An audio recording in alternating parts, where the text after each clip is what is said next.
We'd like to welcome you to the virtual kitchen table. We are Haley from Taking a Kinder Path, Ashley from Ashley as Mama and Storytime Shelves, and myself, Erin, from Everlearning. We are gathering to have conversations about family life and home education, most specifically unschooling, which is sometimes known as self-directed education, or as I often refer to it, whole life learning. We'll be sharing experiences and ideas, learning as we go. We hope you'll pull a chair up to the table and join us. Hi, Haley. Hi, Ashley. Hi, Sue. Hello. Hi, Erin. Sue, it's so nice to have you today, early in the morning in Australia. So thank you. Oh, Erin, I was so pleased when you invited me to come and be part of this conversation. So thank you. Oh my gosh, you're welcome. I think it's probably kind of an honor for the rest of us because, Sue, I think we've been following you and enjoying your work. So for anybody who doesn't know, Sue's the author of Curious Unschoolers and Radical Unschool Love. And actually, Sue, you have a new edition out of Radical Unschool Love. So that's kind of exciting too. So we are talking about, I guess, two things that are different, but I think kind of connected. So we're talking about unconditional love and kindness, I guess, as they relate to our role as parents and in our unschooling lives. So I'm kind of curious about how other people.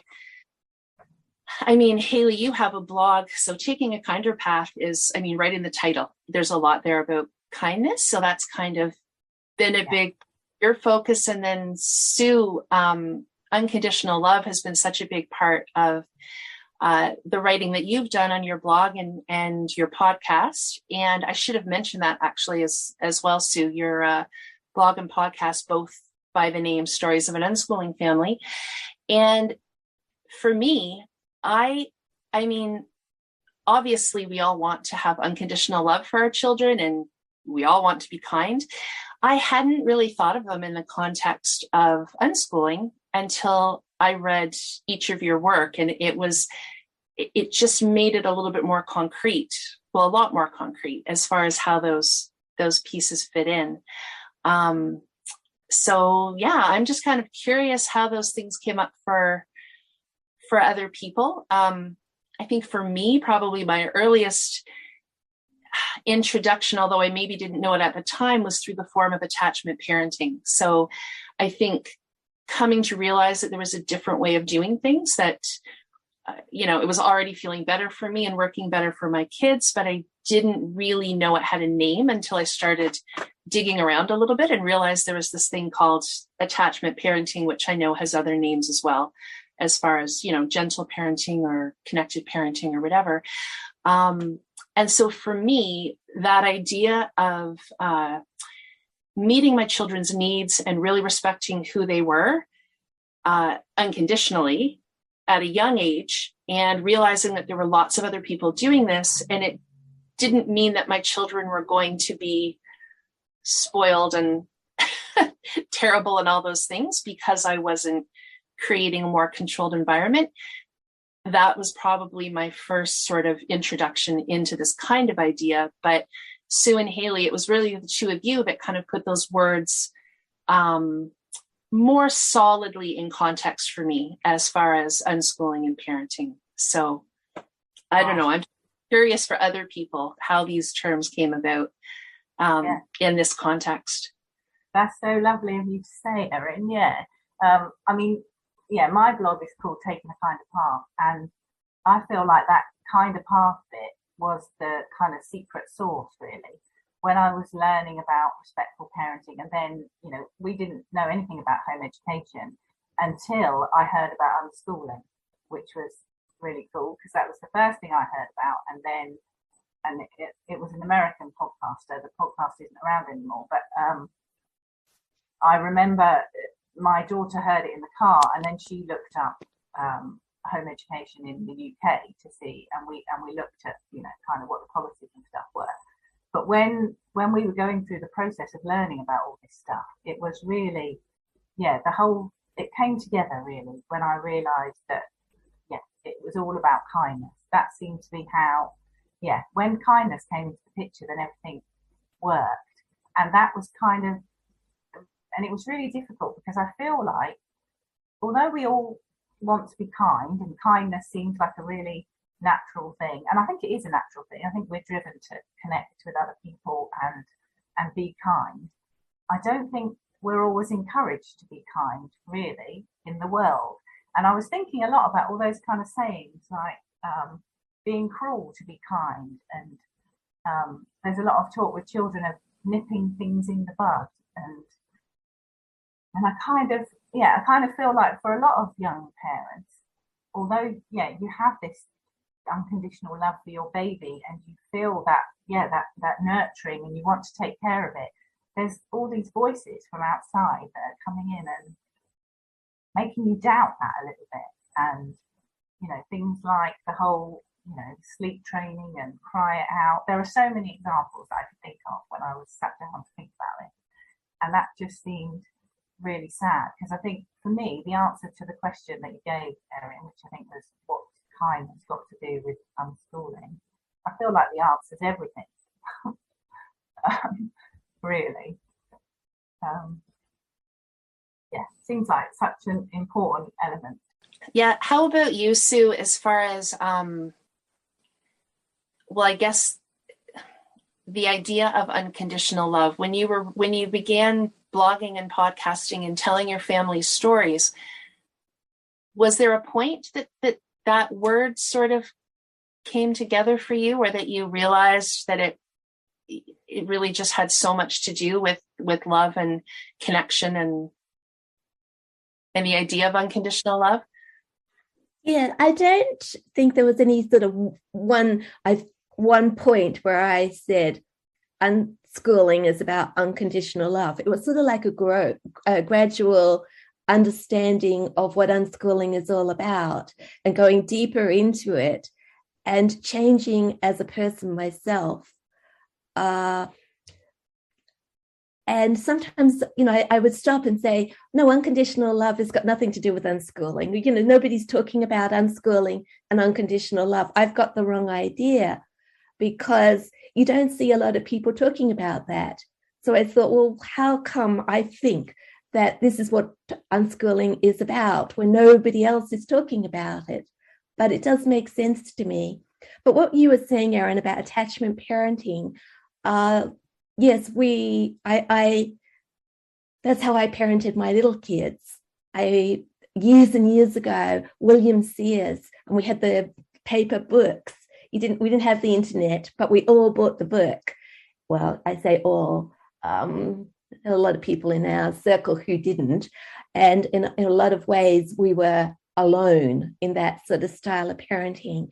But William Sears now, I think he's the grandfather, and there's a whole generation of Sears, but we were the original generation of William Sears attachment parenting.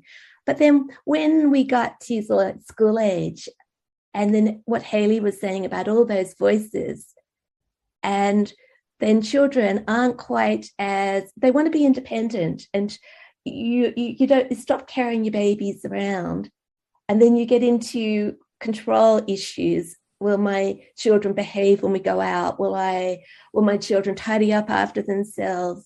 And I fell into like traditional ways of parenting, even though we'd started as attachment parenting, because I thought, oh, that's all right for babies. But now everyone's telling me I've got to do this and that.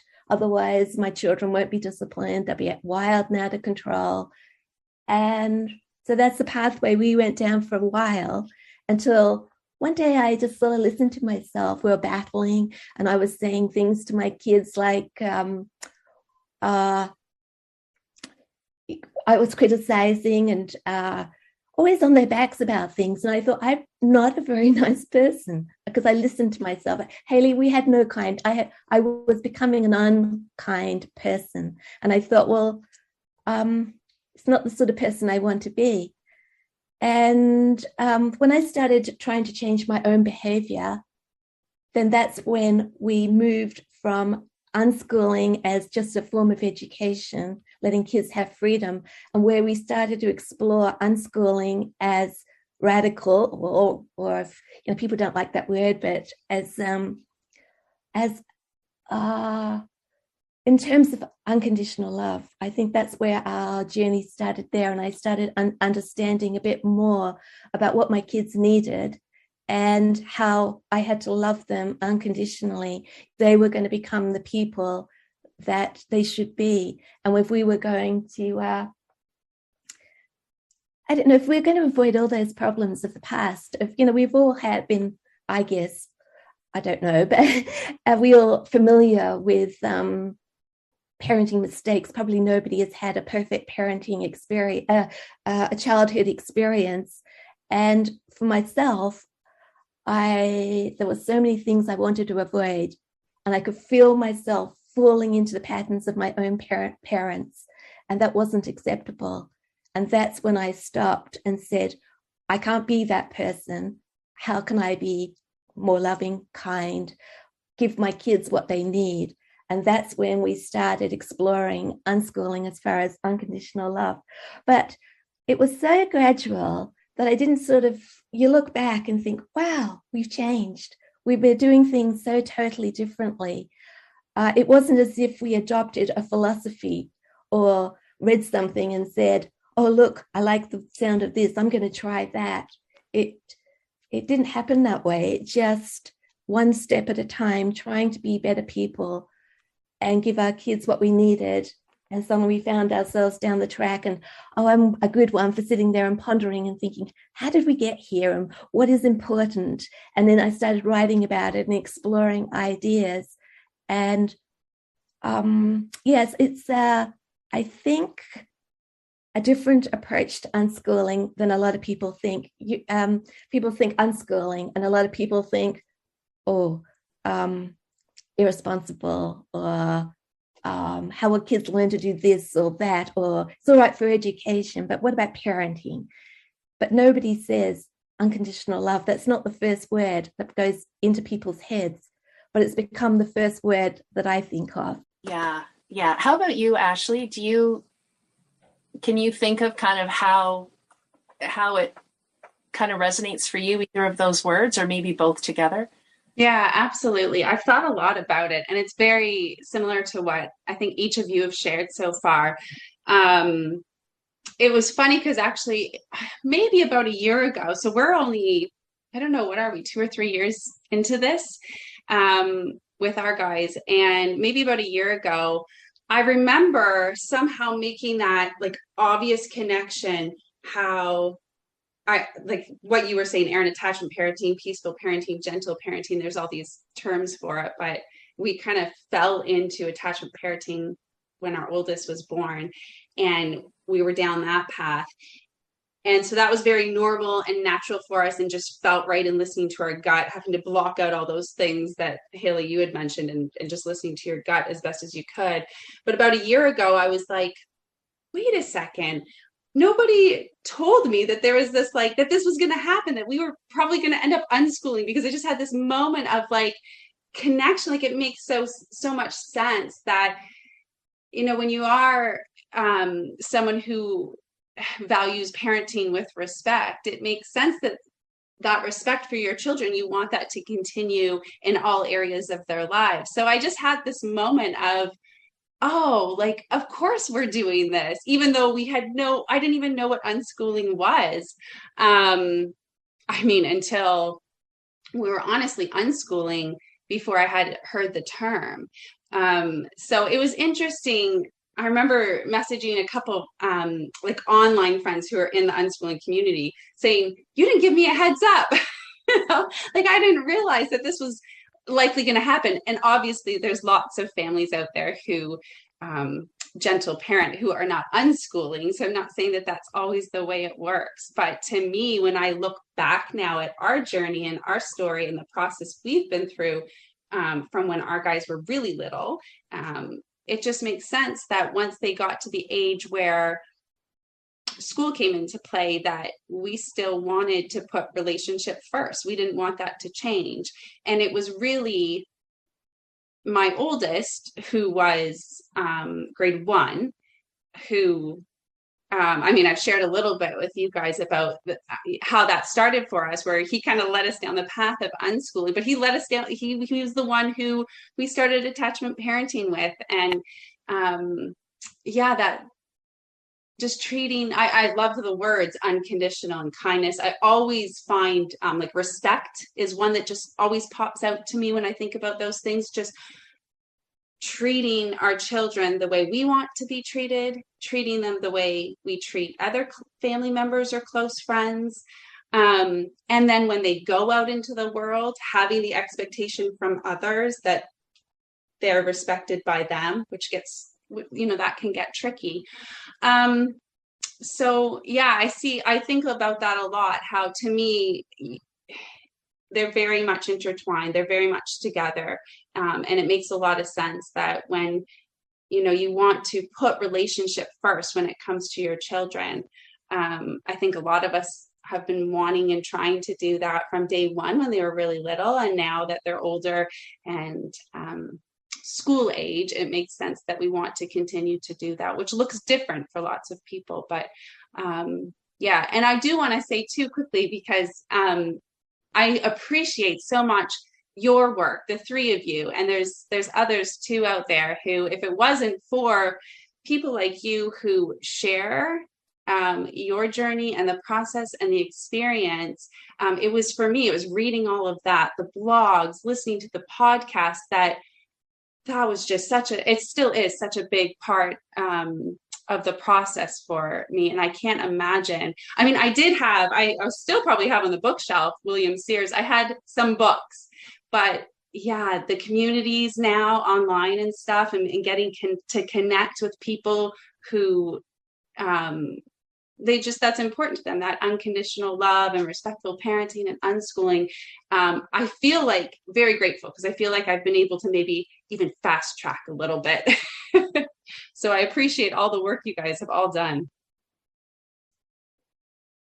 Well, and that kind of makes me think, Sue, I've heard a lot of people say that kind of your voice and your way of describing unschooling in such a loving way kind of helped them see it in a different way. It seemed like something they could imagine as far as the relationship they either already had with their children or they wanted to have with their children.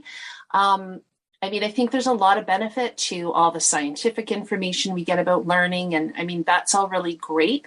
But when people are trying to figure out how to do that in their family, it really starts to come down to things like trust and collaboration, and kind of that curiosity as a family. And I think that I've just heard a lot of people mention that it's been really helpful for them to hear it framed in kind of these terms that we can relate to as parents, as far as unconditional love. And in fact, I can remember, Sue, you did an interview with Pam Laricchia on the Living Joyfully podcast. And I remember seeing something, I don't know whether it was in the comments of the episode or whether it was maybe on Instagram. And Pam was announcing your episode, and somebody said, "Oh my goodness, great. The two most gentle voices in unschooling," or something, coming together. And I think it's so true. Like I think people can really relate when they hear it in that very loving, family-centered sort of way. It doesn't seem like either unattainable or bizarre. It just seems like it actually makes sense. Like if you want to have these connected relationships and live life together, it actually is something that makes sense. It kind of, I would say, it normalizes it the way that you've spoken about it. Yeah, and it kind of brings me to the second discussion point we were talking about. And I'm actually just going to read it directly because I think it's maybe a little bit clearer that way. So what I had said was, could talking about unschooling from the perspective of kindness and unconditional love make it seem clearer, gentler, more sensible than it sometimes does now? Would it improve its reputation or be more inviting to people? Rather than talking about what it doesn't have and what parents aren't doing, the focus is what they are doing and offering their children. So I think instead of having a deficit focus of, kids aren't going to school, they don't have rules, they don't, they don't have guidelines or whatever. The way that I think we're talking about it here is, what are we bringing into our children? The love, the connection. It's what's present, not what's absent. So I wonder if speaking about it when we're thinking about it more in terms of kindness and unconditional love, is that helpful maybe to people as far as how they frame it in their minds? Sue, I have something. So it's an excerpt out of your the newest edition of your Radical Unschool Love, and if I could read it, I feel like it kind of sets into play some of my thoughts around it, at least. So this is just a piece of the section on unconditional love. So it says, if we love unconditionally, we'll accept our kids for who they are, unique people with their own talents and interests, quirks and failings. If we believe our children's talents and interests are an integral part of them, we will encourage them to use them. We will value what our children are interested in. We'll let them learn about the things that are important to them. We'll respect their choices. If we love unconditionally, we won't impose our ideas on our children. They don't have to be who we think they should be. They can be themselves. We won't express disappointment with who our kids are. They'll know that we value them just the way they are. We'll also trust that they'll find their places in the world. We'll let our unconditionally loved children develop and grow and learn in their own time. They don't have to fit into our timetable. We won't compare them to other children. Our kids can express their thoughts and ideas and opinions. We will listen and take them seriously. They don't have to be just like us. And this is the part I really like, Sue. It just really speaks to me. We won't let other people's opinions about our children affect how we treat them and feel about them. We'll stand up for them and protect them. They don't have to fulfill other people's expectations. I really like that last part, because I think that most parents really do love their children unconditionally and want to accept their children unconditionally. And I think, oh goodness, particularly with some of the standards that we have in our society, whether that's school or whether that's just our societal ideas of what's acceptable and what's not, and what's valued and what's not. I think it's really hard when we've been brought up, many people, over the past few generations, kind of inside that box of what we value and what we don't.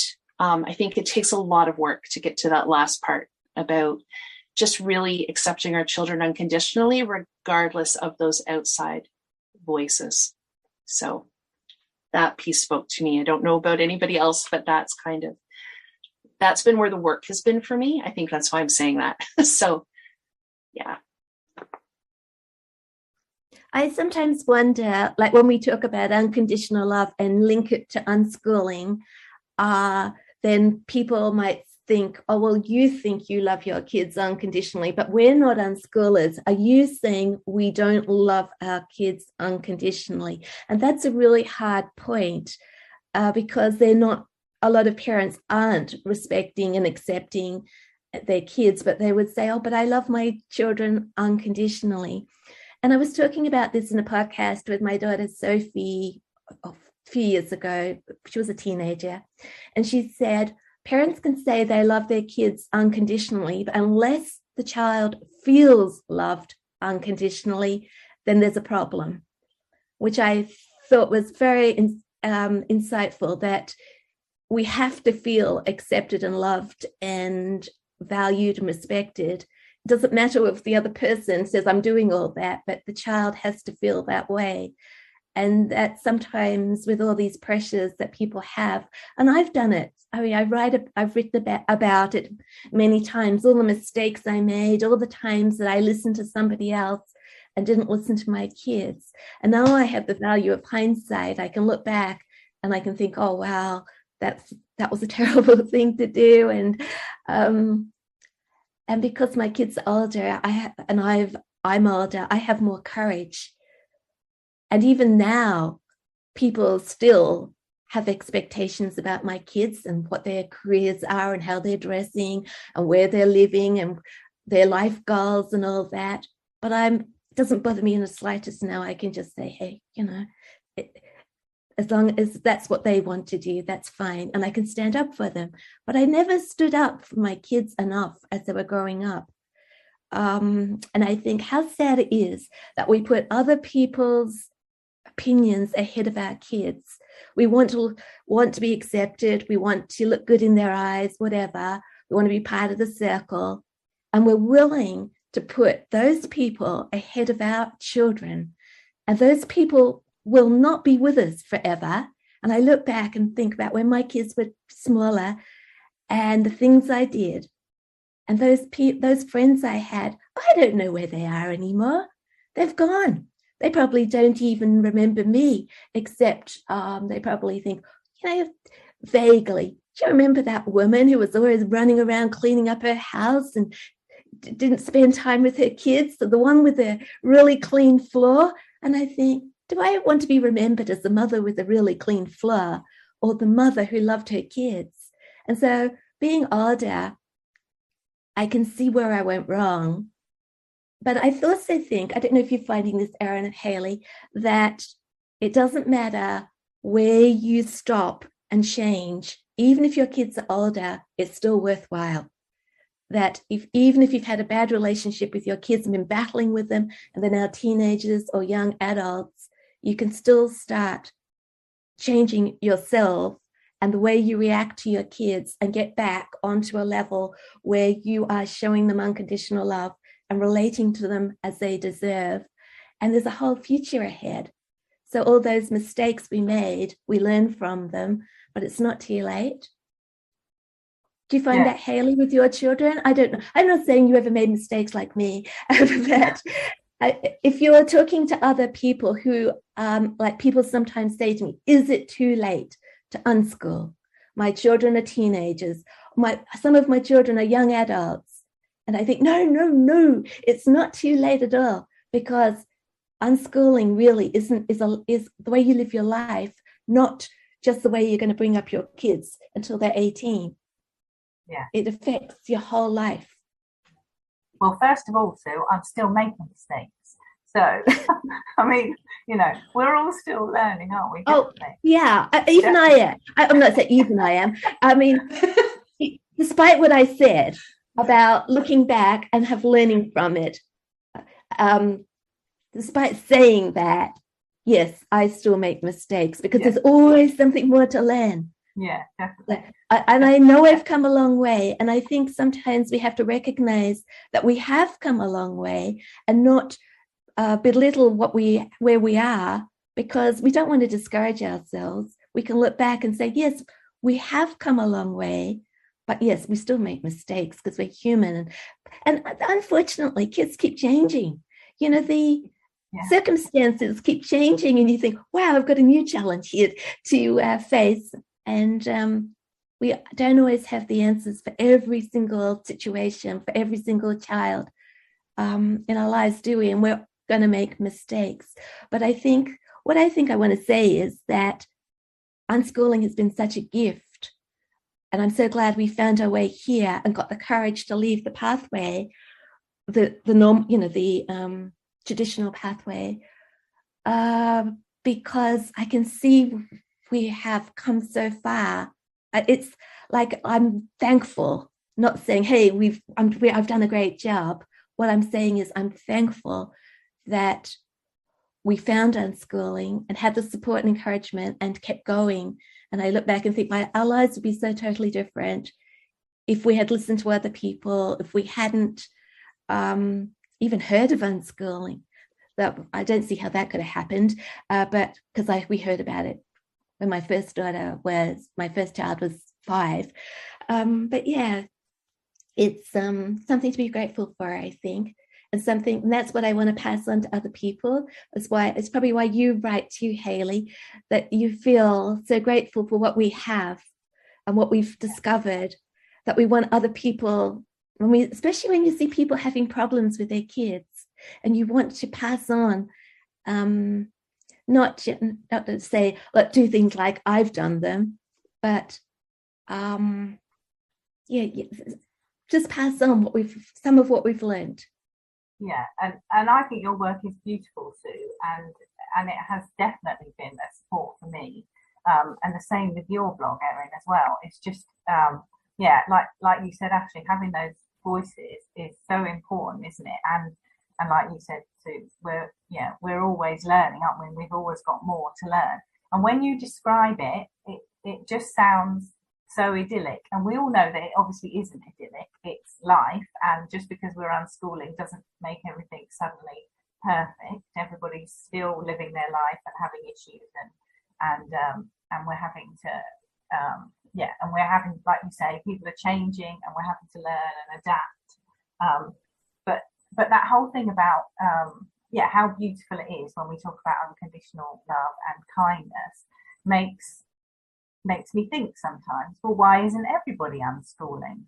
And then I remember the doubts that I have and the issues that I have to work through, and that whole thing about fear is such a pervasive influence, I think, isn't it, in our society, and that whole thing of having these beautiful bundles of loveliness and feeling that deep responsibility that somehow,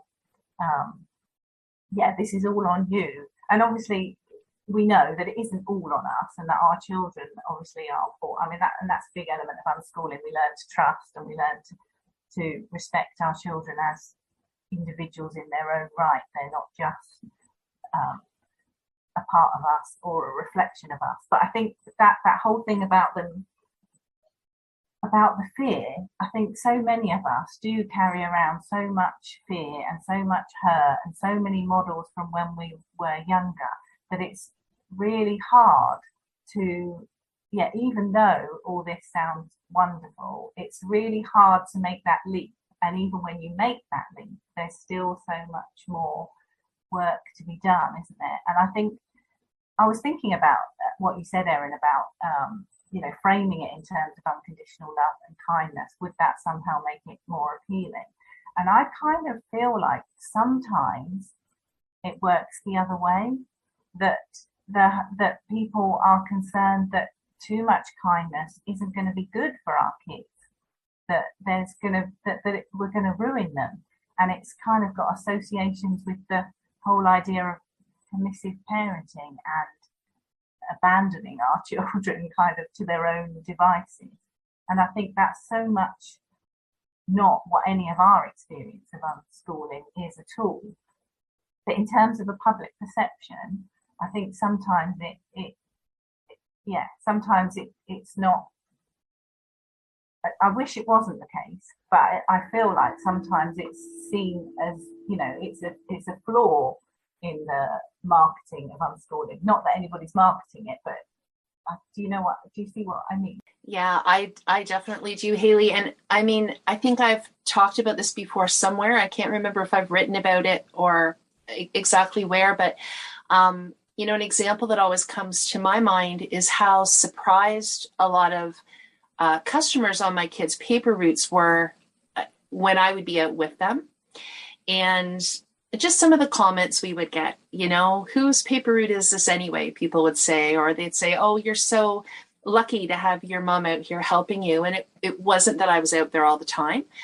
But for me, as my kids got older, it was also a really nice way to connect, to just go out and do something together and get some exercise or whatever. And then other times I was really genuinely wanting to help. We had, especially when we had papers the same night that my kids were snowboarding all day. And so we would come home and, there would be big snowbanks and it would be dark. And it would just be a given that I would help them do that. And it was also a given that they would help me do things. Like, it was just kind of, there wasn't this sense of like measuring or nickel and diming anything. It was just kind of a culture of helping each other. And people do seem to have a bit of a fear around that kids aren't going to understand their own responsibility, or, be able to do things without help, or, expect that somebody's always going to be there to help them. And I just haven't found that to be true. I've found, on the one hand, that my kids are quite willing to do things on their own when they need to, but that isn't really the goal that I'm going for anyway. Like, my vision is not to have everybody each living as an island. Like, I like the idea of helping one another, and just everybody kind of helping get things done and helping meet needs. But I think you're right. I think there's a concern about being too nice. I get maybe that idea of spoiling, that kind of the word that you hear thrown around quite a bit. And you're right about the permissive parenting. And I feel like there's something I want to say about the permissive parenting that I can't form it right now, but it's almost like somehow within the context of unschooling, permissive parenting doesn't even fit, because you're not giving into something, because you're not coming from that place to begin with. You're all talking about what you want to do and how to get your needs met. So you don't really need to give in. I think when we think about the idea of permissive or giving in, it's the idea that somebody always has to hold the power. So ideally, the idea is parents will hold the power. And if we compromise too much, or we get too far into things like attachment parenting or unschooling, well, then the kids have taken the power. But it's not really like that. There doesn't need to be somebody with the power and somebody without the power. The dynamic is entirely different. So I think it's really hard when you haven't experienced it, is the problem. It's hard to explain it to people. People want to understand it, but you kind of have to practice it to understand it. Yeah, I wonder if it's something to do with a kind of scarcity model that we have, some kind of that whole idea that that there's only so much power, and so if the children have got it, then there won't be any for the parents, or if the parents have got it, then there won't be any for the children. Whereas in actual fact, like you say, we're living in a completely different way, where we're thinking about everybody having power, and it being power with rather than power over. But I wonder if there is some kind of, I guess evolutionary, on an evolutionary kind of scale, we are driven to connect with people, but we're also driven to survive, I guess. And maybe those tensions in us and the society that we live in somehow have us in this kind of weird scarcity fear thing that is that gives us some kind of that we can't see almost this how it would work, how unschooling would work. It does require quite a leap, and as you say, it's something that you only that you have to live it really to be able to to be able to fully understand it. And it doesn't, and as Sue was saying earlier, it's not something that this is day one of unschooling, here we are. It's, when I talked about it being a secret sauce and this magic moment, my daughter was 10 when we heard about unschooling, and I've gone looking, I started looking for parenting books in the library when she was 2 really. So it was a long process. Those 8 years was there was a long build up really to the whole. And I think you said, Ashley, that you were unschooling before you realised that before you could put a name to it. And I think that's incredibly common, isn't it? Yeah, because you're gradually growing to this way where your relationship becomes the priority, and you don't have a name for it, or you don't fully recognise it until you look back with hindsight, which I think is what you were saying earlier, Sue. But yeah, I wonder if that's it, the kind of scarcity thing. I don't know. Yeah, and I think I was just going to say too that, like, going back to that idea that we know all parents love their children, in an unconditional way. And I think the main message from what I see anyway, that parents still get is that power over and that top down. And we have a responsibility as the parent to teach the children right from wrong, all these important things, so that those choices are made out of love. You know, those parents are doing what they believe is best for their children. And I think talking about going off that path and that there is another way is really helpful, because I think there's a lot of parents that, like me, like there were those moments of struggle where you were kind of getting all those messages on how you know, what your responsibilities were and what your role was as a parent. But inside, when I was trying to do those things, often there was that feeling of, this does not feel right to me. And everybody responds to that differently. So having people such as yourself, and like I've mentioned, I always seem to mention Dr. Peter Gray because I read his book at that time. I think that's where unschooling kind of came up. Having that other message, or just an alternative messaging on, it doesn't have to only be that way. That's not the, you know, like there are other ways to parent. There's other ways to be in relationship with your children. I needed that. I think probably all of us need that, because we do all love our children. We do all want what's best for them. And it does feel like a huge responsibility. We're all going to make mistakes, but you know, you don't want to mess up the whole thing. So hearing and continuing, like it's what you guys have said. Like, it's not like you're like, oh, I figured it out. I get it now. I know how to do this and everything's just fine.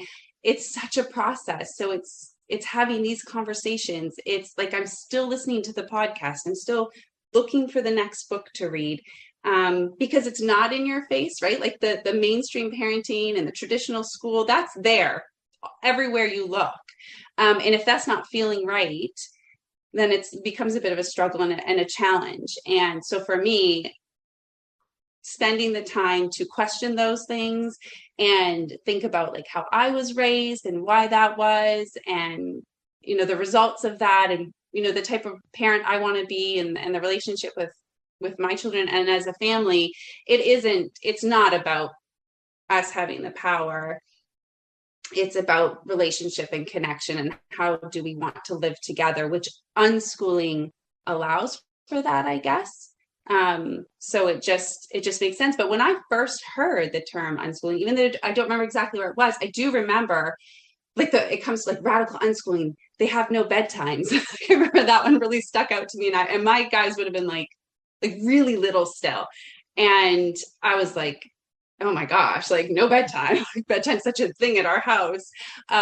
So yeah, I think those conversations are good, because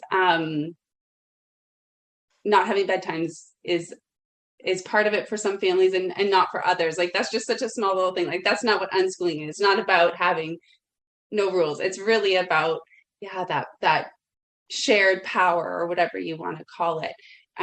Anyway, I'm rambling. I've lost my train of thought now, but no, I think sorry, Ashley. No, go ahead, Haley, please. I was just going to say what you were saying was great, and I think it is that bit about respect and trust are just so key, aren't they? And I think in order to be kind, you have to have a lot of trust. And being kind, I don't know, I'm thinking now about evolution again. The idea that being kind is kind of quite vulnerable, really, isn't it? You're opening yourself up to rejection and ridicule and possible abuse, and you know, you're putting yourself out there. And so it is quite a vulnerable feeling. And I think that the whole bit about the ongoing work, so many of us, I think there's a John Holt quote, isn't there, about trusting children, but so many of us have grown up with the idea that we can't be trusted. And it's really hard, isn't it? Because I think children do learn what they live, and obviously they're not carbon copies of us, but the more kindness and respect that they experience, then the more potential there is for them to be kind and respectful to other people. And if we as parents haven't had that kindness and that respect in our childhood, then there's a lot of work to be done in order for us to be able to be kind and respectful to our children, isn't it? It's an ongoing work, and I think we all know the term deschooling and how that is not a one-time thing for sure. Yeah, and I think so, Haley. What you're saying right now is tying in for me with what Sue said a few minutes ago around. So, all parents love their children, or most parents certainly love their children, whether they're homeschooling in whatever way, or whether their children are in school. And so it does seem a little bit. I'm not sure what the word is, maybe daring, maybe bold, to attach unconditional love so much to unschooling in particular, when all parents are loving their children and certainly aiming to be kind and love unconditionally. So I was thinking, so what's the difference then? Like, why is it that when I read Sue's work and I think about these, the term unconditional love, why does that resonate so much for me in the context of unschooling? And just right there, what you said about deschooling. So I think if I think about how I spend my time and my energy, and I think this is true of a lot of people with unschooling, so much of it is that inner work. Like and so I think, well, what is that inner work? And so much of it is deschooling, because school is very conditional, right? So a child's acceptance in school is conditional on a lot of things. It's conditional on marks. It's conditional on punctuality. It's conditional on conformity. There are all these different things that are conditional as far as somebody's acceptance in school. So for me, a lot of the work, and maybe what differentiates it within unschooling, is there just is a lot of energy spent in a deeper level of deschooling than I think I might have realized, certainly originally, and that maybe lots of people realize. But it really is a lot of digging, a lot of being vulnerable, a lot of sort of being humble. So it is different, and I think it is really hard to define. So I really get Sue's point there. I do think it's hard to define, but that's part of it for me, is that unconditional love is, it's very related to trust, I think, and it's very related to respect. And so much of unschooling for me is working continuously around those two things, for sure, the trust and the respect. And it's not, there's no prescription for it.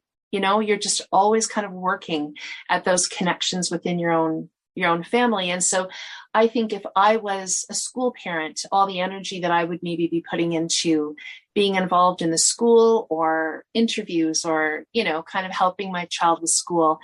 And certainly with more traditional homeschooling, there's lots of planning involved and kind of executing the plan and researching and all those sorts of things. And I think with unschooling, it is this constant learning that we're doing about, we're learning about natural learning, and we're learning about relationships, and we're also learning how to love and accept ourselves, I think. At least that's been a big process for me. So some of it for me might be the amount of energy that's tied up. And tied up sounds negative. I don't mean it to sound negative, but that might be how I would differentiate it, is that I just think that the energy and the deep dives are different when we're talking about kindness and unconditional love with unschooling, because I think it's so intentional. Like we're using it almost as a principle, if that makes sense. I don't know if that resonates for anybody else. I'm kind of just figuring it out as I go, but I think those pieces are related for me. I think you just made me think, Erin, about the kind of healing power of kindness as well, and the whole the more that because I do think like I said before, I do think it is a natural thing that we want to be kind to each other, and I think we are driven to that kind of connection.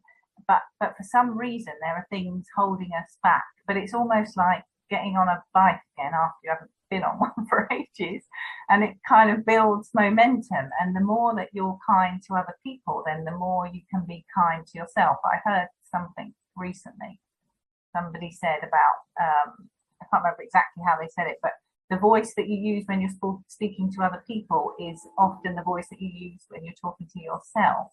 And that really made me think about that whole, how we're projecting what's going on inside ourselves out to other people all the time, aren't we? And obviously our children are very close to us, and they often get the brunt of our frustration and irritation or whatever, because we're very close together.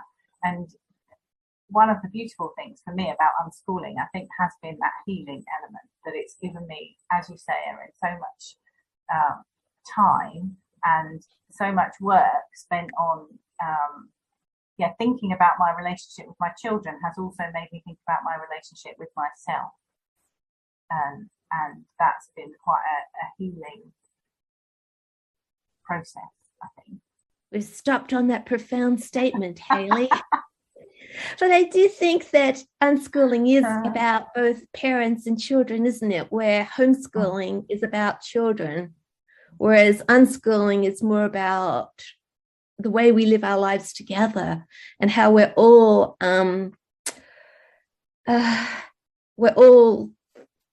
changing, and we're all becoming better people. We're all fulfilling our using our talents, fulfilling our dreams, our goals, but it's the whole family affair, not just for the children. And we work together as a family team, and we're all in there together. But yes, Hayley, what you were saying about sometimes we have to heal from our own past, and we learn. It's not just we're going to learn how to write, or we're going to learn how to fulfill this dream. We're going to change as people as we're unschooling. And heal all those hurts that we picked up along the way from our childhood, and become the sort of people who can love unconditionally and be kind to people. And we learn a lot about ourselves I have learned a lot about myself while I've been unschooling. It's certainly when I write articles, it's not a method of homeschooling as far as I'm concerned. It's for all of us. And that's why I think that sometimes I think unschooling, or especially radical unschooling, is the right way to live. And you were saying, Hayley, it's hard to be kind sometimes, but being kind is the right thing to do. Sometimes it's hard to make sacrifices and put someone ahead of ourselves, but often that's the right thing to do. Sometimes it's hard to show unconditional love, but it's the right thing to do. And this is what I think it's all about, is people say that unschooling is about having the freedom to do whatever we like. And I don't think it is. I think it's having the freedom to choose to do what is right, instead of being forced to do what is right. I want to do what is right because I love, or because it's the right thing to do for whatever reason. And so when we talk about, we're unschoolers and we found the perfect lifestyle, and you've all got it a bit wrong over there. It's the word unschooling, I think. If we stop talking about unschooling and just got down to the basic, what is the basic, the foundation of the right way to live? Let's not talk about homeschooling or unschooling or what we've chosen to do, but try and live the way we think is the right way to live. I think we get to unschooling. We get to what we call unschooling. But then I sort of been thinking along the lines of, can you live the right way and unschool but still send your kids to school? If you see what I mean. Is it something which is separate from the education? Can you love your kids in the same way that we would say we are as unschoolers, but for whatever reason your kids go to school?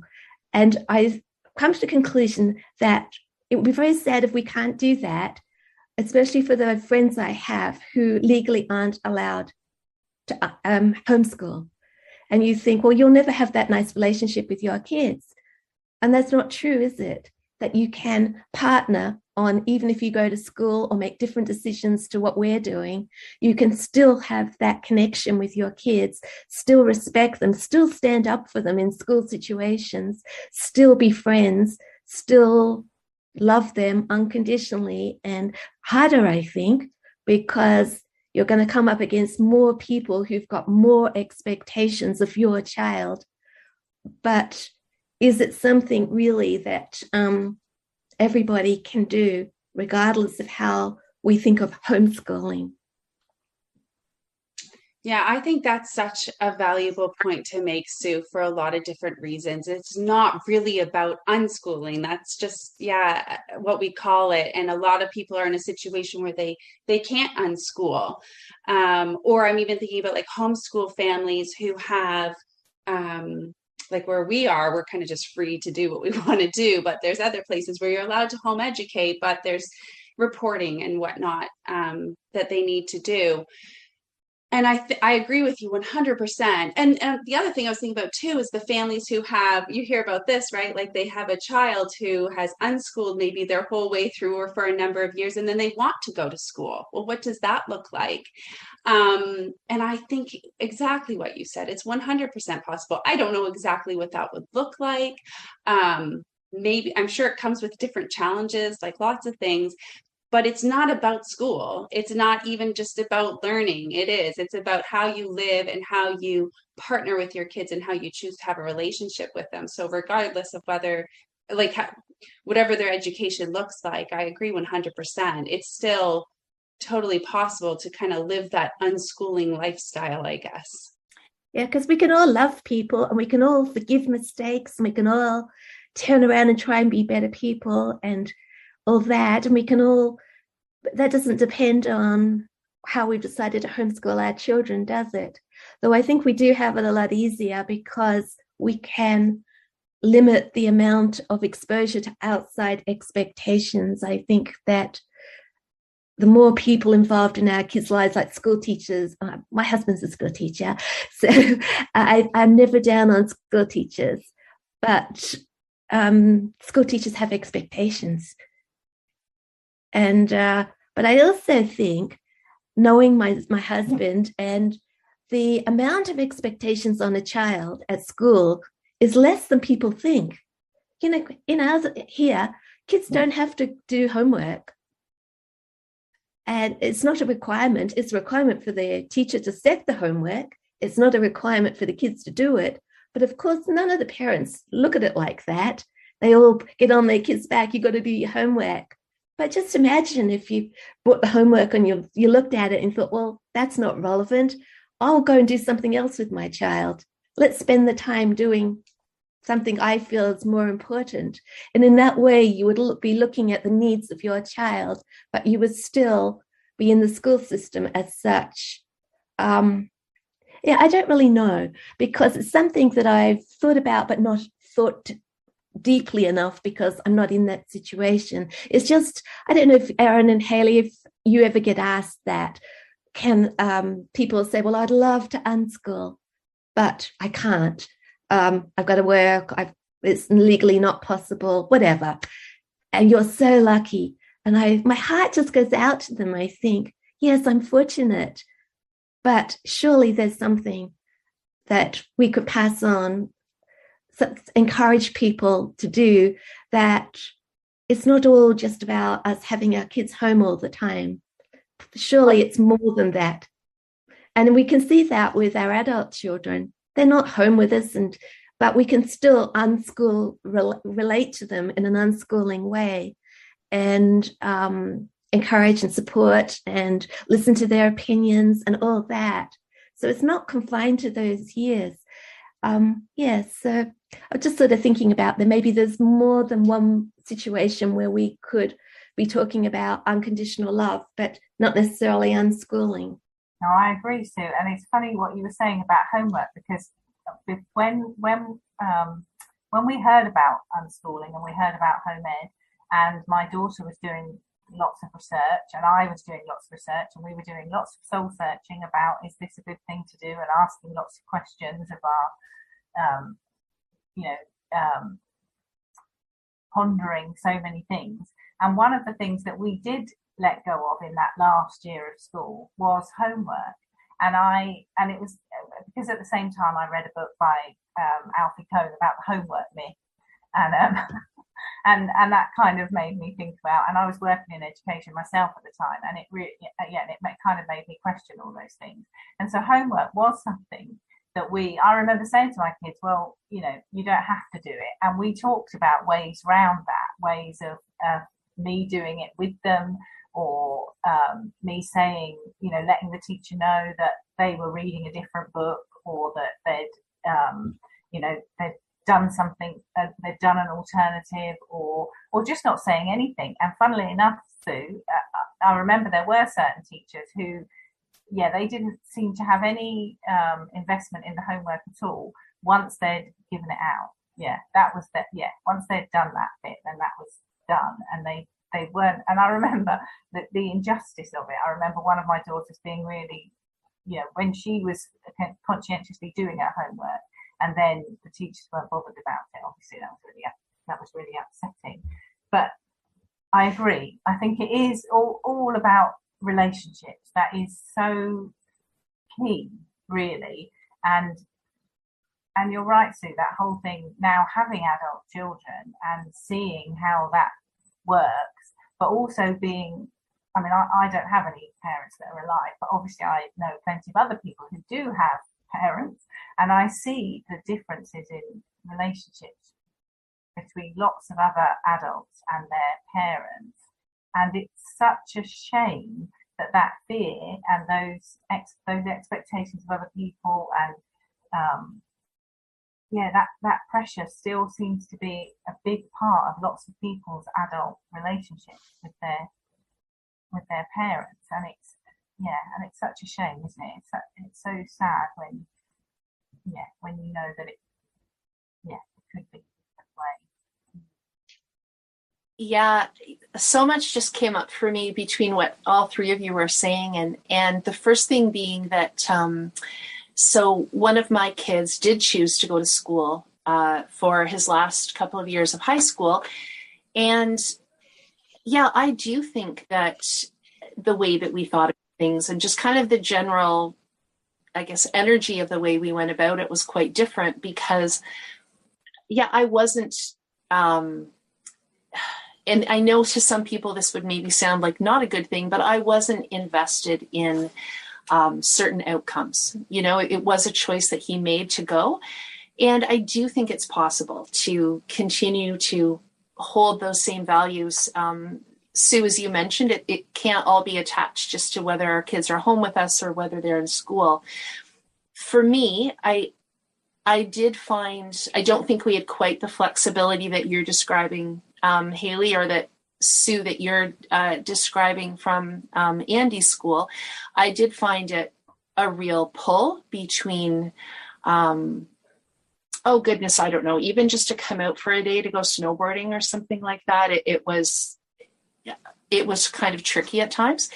So for me, it was difficult. It was a bit of a dance, but I think the overall thing was that, yes, I could still carry with me those, that same way of being, really kind of honoring and respecting and holding that unconditional love. Those values remain regardless of where your child is during the day. And, to both of your points, Haley and Sue, around adult relationships, as my kids have become young adults, some of them, I think I use these principles probably more than I did when they were little. I mean, as they've gotten older, that's when they really begin to differentiate as far as their own value systems and their passions. And, those are quite often not the same as mine, or I'm learning something new, or I'm having to just really stay open to different ways of thinking. So, I think especially when we talk about unconditional love, as it relates to unconditional acceptance, acceptance is really what I've had to work hard at as my kids got older. Not thinking that there's only one way or maybe two ways, but that there's just so many different ways to go forward. And so, yes, when people ask you, is it too late? You know, if their kids are in high school or even adults, I agree with you. It isn't. There's so many things that we can learn and continue to kind of deepen and put into practice as our kids get older. And this ends our conversation today. We hope you found it interesting and maybe helpful. If you'd like to connect further or see additional content, Haley can be found on the web and on Instagram at Taking a Kinder Path. I, Erin, can be found at Everlearning, and Ashley can be found on Instagram at Ashley as Mama and Storytime Shelves. We'd be very grateful if you'd share this conversation with anyone you think might appreciate it. Thank you for your time today.